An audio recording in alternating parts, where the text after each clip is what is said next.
వరకు ఏమన్నారు? వెళ్ళడం లేదు, వెళ్ళాడా, వెళ్తలేడు చూసిండ్రా అన్నారు. ఇప్పుడు మణిపూర్ వెళ్తే ఆయన ఎందుకు వెళ్ళాడు అంట ఖర్గే అండ్కో, రాహుల్ గాంధీ అండ్కో, ఇంకో ముఠా వీళ్ళు అంటున్న మాటలు. ఇంకా ఫలానా చోటుకి ఎందుకు వెళ్ళలేదు, కోల్కతాలో అల్లర్లు జరిగినాయి కదా ఎందుకు వెళ్ళలేదు, సంబల్లో అల్లర్లు జరిగినాయి కదా ఎందుకు వెళ్ళలేడు, ఇంకా ధర్మస్థల గురించి అల్ల ధర్మస్థలలో అంత అయింది కదా ఎందుకు వెళ్ళలేరు. అంటే వీళ్ళు ఏది చేసినా, వీళ్ళు కుట్ర చేసి ఏదో చేస్తే ఈయన వెళ్ళాలా? వెళ్తాడు. ఎప్పుడు వెళ్ళాలో తెలుసు.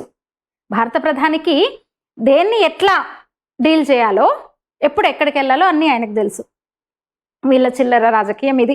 అసలు అర్థం ఉందా మాటల్లో?